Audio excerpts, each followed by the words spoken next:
right? When we talk about manliness, I'll talk about Braveheart, and I'll talk about Gladiator, and a few other a few other great movies. When I talk about relationships, one of the movies that I'll point to may seem a little bit unusual if you watch the movie, because the movie is actually, it's a comedy and it's great fun. It's got Keanu Reeves when he was a kid in this movie. He's a high school kid, right? And he travels back in time to get great people from the past to be part of his oral report to the school. It's kind of like his senior project before he graduates from school. Well, among other things, he picks up Aristotle, and he picks up Billy the Kid, and he picks up Genghis Khan, and he picks up Abraham Lincoln, maybe a couple of others as well. And he finally gets back to town, and he speaks. And at the end of his presentation with his buddy, who is also a high school kid, Abraham Lincoln wraps up the presentation by talking directly to the audience. And the audience is a bunch of high school kids. Remember, this is a high school report that's being given. And Abraham Lincoln sums up his presentation by saying, "Be excellent to one another." And "Party on, dude." It's pretty funny, actually. Yeah, I get you probably have to be there. But go back and watch it. It's a good flick. It's great fun. And Keanu Reeves, he went on from there. He may have been in movies before that, but that's kind of the one that put his name on the scripts of many great series to follow, like Matrix, right? And the John Wick series, where he actually shone quite brightly. So what's the point of that? Be excellent to one another. There's great wisdom in that very simple phrase. It was great humor as well. But the wisdom is this: the people that are part of our lives, whether we like them or not, even those that we do not like, maybe because we think that they wronged us at some point in history, in our upbringing, maybe we don't like them anymore. They're still part of our lives. They're part of our lives whether we like it for the rest of eternity. They're part of our family tree or our friendship tree, right? My father died a little over a month ago. He was 93 years old. And he had had a pretty good life, right? He had been a teacher. He had played the trombone with some relatively famous groups when he was young. He had bought a dairy farm, and he operated that for 5 or 6 years until he decided to go to the mission field in Africa and become a missionary. And he touched many lives there. And along the way, he did some things that were not so good.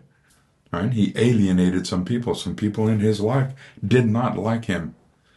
He was not a hero to everybody. He was a hero to me because all human beings fall, including me. Probably me more than most. The point is this: in spite of the fact that he fell, he was still my father. And I loved him. And all of my siblings, I believe, loved him as well. But he got to a point when he was 93 years old, when, because of the blindness that he had experienced, that he was shunned by the people that were closest to him. Family members, friends. People would not go out of their way to go to an old folks' home where a blind man was there waiting to die.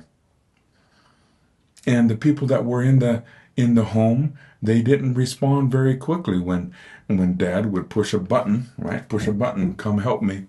I need somebody to help me find my way to the bathroom. Remember, he is blind. Or to plug the phone in so it would be charged for the next day. People would take care of him, but they did not love him. They did not care. And so that lack of care, that lack of love came through. I would talk to him on the phone because I'm here in Korea. He was in Salem, Oregon. And whenever we talked, I would try to Remind him of the great times of his life, the successes, the times that he stood up and he was courageous and he was a hero for his family, ready to sacrifice himself, self-sacrifice. I would talk to him deeply about his failings as well as his great successes. Throughout all of those things, the failings and the successes, the common theme with Dad was that he loved God. And really, the only thing that mattered to him, beside his family, was God. When it appeared to him that his family and his friends had turned away from him, he resisted for a while.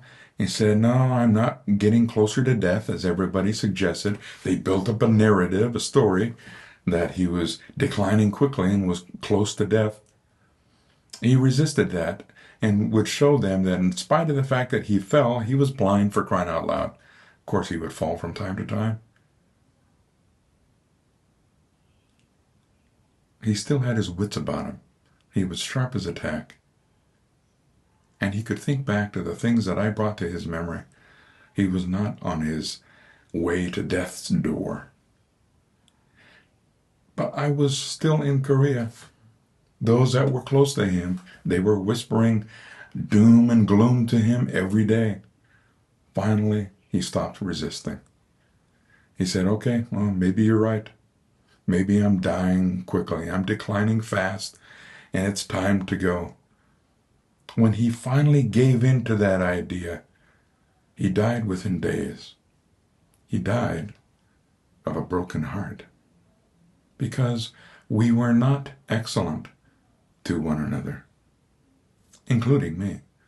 I didn't leave Korea and go back to Salem, Oregon to keep him alive, to encourage him, to get him to continue the fight, the resistance to the doom and the gloom that was being piped into his brain every day by the people around him that supposedly loved him but certainly didn't act that way. He died because he believed that people wanted to usher him out of this world. And he finally gave in and said, okay, maybe God will take me. And he was ushered out. He died of a broken heart. So, I guess the upshot of it all is this. I know this is kind of a negative video, but there's great wisdom to the words, be excellent to one another. And that's what I would say to you. Because there is no relationship that is worth killing off the people around us, the people in our lives, right? Before their time. That's what I would tell you today. Be excellent to one another. And party on, dude.